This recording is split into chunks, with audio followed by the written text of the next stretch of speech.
All right, my name is Jin Chang with the Coralville Public Library. Today is June 20th of 2023. Today is July 6th of 2023. Today is July 10th of 2023, and I'm speaking with Hai. And I'm speaking with Leah. And I'm speaking with Sarah. And I'm speaking with Vishalini. And we are meeting in the Coralville Public Library. This recording and the subsequent transcript will become part of the Coralville Public Library's digital archive, where it will be available for researchers and community members. Like other donations to the archives, you can choose to have these materials closed for a specified period of time if you wish. I'm going to ask you about various aspects of your life as it relates to Coralville, the surrounding Iowa communities, and about your own personal life history. It is your right to refuse to answer any questions, and you can stop the interview at any time. Feel free to reframe questions or to take the conversation in a different direction if that seems appropriate. Above all else, this is your story. Let's start off super simply. Could you introduce yourself for us? Yes, like I said, I'm Celine Fender. I am 27 years old. I was born in Kingston, Jamaica, and I'm currently a fourth-year doctoral candidate at the University of Iowa in the Higher Education Student Affairs program. My name is Rahab. I am originally from Sudan, actually from Egypt, but I was born and raised in Sudan.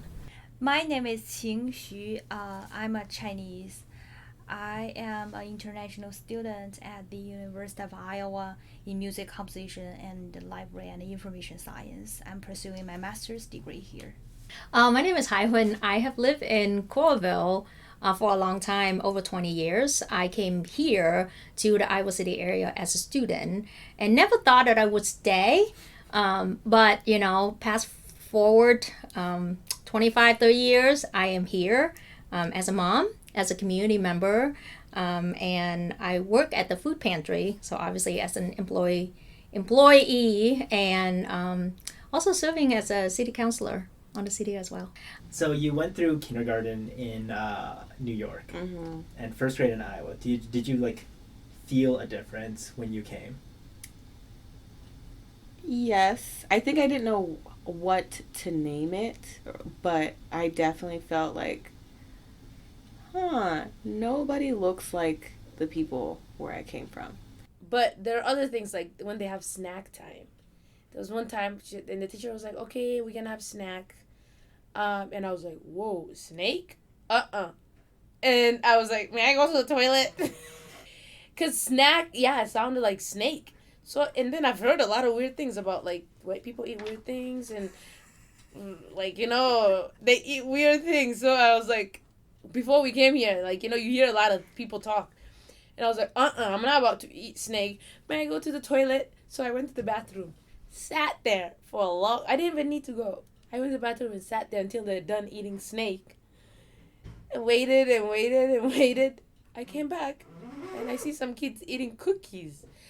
And I was so confused. I was like, what is this? You say you love living in Coralville. Mm-hmm. Does Coralville feel like home? It does, I would say. Yeah, so I'm actually moving on the 20th, and I'm, very sad about it. I always joke with my friends, I'm going to retire back to Coralville. It's also the first place I've lived completely on my own, so I think that also has to do with it. My daughter is safe to just take her bike and go play outside and water the flowers and outside, and it's safe. I don't have to worry about what she's doing outside because all our neighbors' kids, they're outside playing and they know each other since they go same school, and so I like it. It feels like I'm home. I'm at the right place. Sometimes I always imagined I want a home completely for myself where I decorate it, I bring stuffs which I want, and my home now is exactly like that. Starting from the couch to tables to the side tables and the shelves or my cooking utensils, everything is of my taste.